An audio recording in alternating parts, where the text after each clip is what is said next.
Mysteries of the Incan Empire. Imagine a place high in the clouds, where ancient secrets sleep in stone. A place where a mighty empire once ruled, then vanished almost like a whisper in the wind. This is the incredible story of the Incas, a story filled with gold, clever builders, and mysteries that still puzzle us today. Our adventure begins with a boy named Cusi. He lived many, many years ago, high up in the Andes Mountains. The air was thin and cool, always smelling of damp earth and distant fires. Cusi was a young helper in the great city of Cusco, the heart of the Inca world. His job was simple, but important. He helped carry water from the clear mountain streams to the homes of the city's leaders. Every day, he walked past huge stone walls, so perfectly put together that you couldn't even slip a piece of paper between them. It was like magic. The sun, which the Incas called Inti, was their most important god. Cusi often watched it rise, painting the sky with colors of fire and gold. He knew the Incas believed the Sapa Inca, their great emperor, was a child of the sun. This made the emperor very special, almost like a living god himself. Cusi felt a shiver of excitement whenever he saw the Sapa Inca's royal litter, shining with gold, carried by strong men through the bustling streets. Everyone would bow down, their eyes to the ground, showing deep respect. Cusco was a city of wonders. It had big plazas where festivals were held, with music and dancing that lasted for days. Cusi loved the music, the flutes made of bone, and the drums that beat like a heart. He loved to watch the artisans, the clever workers, creating beautiful things. They worked with gold and silver, shaping it into amazing jewelry and statues. They wove colorful cloth from alpaca wool, making patterns that told stories. Cusi knew these people were part of something huge, something powerful. One day, as Cusi carried his water jugs, he saw something strange. A group of men, not from Cusco, were talking quietly with a head priest. Their clothes were different, not like the soft woven tunics of the Incas. They wore rougher, darker fabrics. Cusi heard snippets of their talk. Words like new paths and far-off lands made his young mind buzz with curiosity. He didn't understand what it meant, but he felt a tiny prickle of worry, like when a cloud quickly covers the sun. Life in the Inca Empire was very organized. Everyone had a job. Farmers grew crops like potatoes and corn on terraces, which were like giant steps carved into the mountainsides. These terraces were incredibly smart, stopping the rain from washing away the good soil. Cusi had visited the farms outside Cusco. He had seen the clever ways they shared food. No one went hungry in the Inca Empire, not if they all worked together. It was a system that truly cared for its people. The Incas also built amazing roads. These roads stretched for thousands of miles, like giant ribbons connecting all parts of the empire. They went over towering mountains and through deep valleys. Cusi had heard stories from his uncle, a runner, who used these roads. Runners, called chasquis, carried messages across the empire at incredible speed. They would blow a conch shell horn to let the next runner know they were coming, then pass on their message, like a human relay race. It was how the Sapa Inca knew what was happening everywhere. But then, strange tales began to spread. Whisperings, like dry leaves skittering across the plaza. People talked about men with pale skin and beards, arriving from the sea in giant, floating houses. Cusi heard these stories at the market, while helping his aunt sell colorful dried peppers. The people looked worried, their eyes wide with a mix of fear and wonder. Were these gods, or something else entirely? The world Cusi knew felt like it was starting to shake. One evening, Cusi was helping in the royal kitchens. He was husking corn, listening to the older women talk. They spoke in hushed tones about a great meeting happening in the Sapa Inca's palace. Leaders from all over the empire had gathered. The women said the Sapa Inca was worried. These new people, these viracoches as some called them, were causing trouble in the northern lands. They were powerful, with strange weapons that made thunder and fire. Cusi's heart thumped a little faster. Soon, the pale-skinned strangers, the Spanish, arrived closer to Cusco. They didn't come in peace. Cusi saw them for the first time from a distance, a small group riding on large, powerful animals he'd never seen before, horses. These creatures were bigger and faster than any alpaca. The Spanish wore shiny metal armor that gleamed in the sun. They carried long, sharp swords and strange sticks that made loud bangs. Cusi felt a cold dread creep into his stomach. This was not a friendly visit. The Sapa Inca, Atahualpa, was taken captive by the Spanish in a town called Cajamarca. The news traveled like lightning through the empire, carried by frantic chasquis. Cusi saw the sadness and confusion in everyone's faces.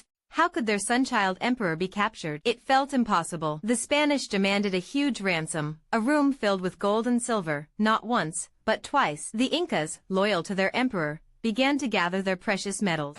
Cusi watched as gold and silver treasures poured into Cusco. Golden plates from temple walls, silver statues of llamas, elaborate jewelry. Everything that shone, everything precious, was carefully packed and sent north to free Atahualpa. Cusi saw his own family contribute their small golden ornaments, their faces filled with hope. They believed if the ransom was paid, their emperor would be returned, and everything would go back to normal. But it didn't. The Spanish, after getting all the gold and silver, did not free Atahualpa. Instead, they killed him. The news hit Cusco like a giant rock falling from the sky. Cusi remembered the day the news arrived. The air grew heavy, silent. Women wept openly in the streets. Men stood stiff, their faces blank with shock and anger. The sun felt cold that day. Their leader, their god on earth, was gone. The heart of their world was broken. This was the beginning of the end for the great Inca Empire. The Spanish, with their metal weapons and new diseases, were too strong. The Incas had never seen anything like it. Their spirit was wounded, their people confused. Cusi watched as the Spanish soldiers marched into Cusco, their boots clanking on the sacred stones. They were rough, greedy. They broke apart the beautiful gold objects, melting them down into simple bars to send back to their own land. Cusi felt tears sting his eyes as he saw ancient artworks, meant for the gods, turned into just metal. Many Incas tried to fight back. There were brave warriors who hid in the mountains, fighting in secret. Cusi heard stories of Manco Inca, a new leader, who tried to bring the empire back. But the Spanish were too many, and their ways too brutal. The Inca people, who had lived in peace and order for so long, were not used to such harsh warfare. Their world was crumbling fast, like a mountain in an earthquake. One of the biggest mysteries of the Incas started around this time. The mystery of the missing gold. The Incas had gathered so much gold and silver for Atahualpa's ransom, but many of the treasures never reached the Spanish. People whisper that a huge amount of gold, perhaps even entire golden statues, was hidden away by the Incas to keep it safe from the invaders. Cusi heard his uncle, the runner, talk about secret paths and hidden caves in the mountains, places where no one could find them. Imagine a long line of llamas, their backs heavy with shining gold and silver, winding through steep mountain passes. This treasure train was supposedly headed to Cajamarca. But when the news of Atahualpa's death reached them, the Incas escorting the treasure knew it was too late. They turned back. What happened to all that gold? Did they bury it? Did they throw it into a sacred lake? No one knows for sure. Cusi often thought about it, wondering if somewhere, deep in the earth, a golden llama statue still waited, forgotten. Another big mystery is the lost city of Paititi. After the Spanish took over, some Inca leaders and many people fled deep into the Amazon jungle. They built new, secret cities, hoping to keep their way of life alive. Paititi is one of these legendary cities. It's said to be rich with gold, a last stronghold of the Inca culture.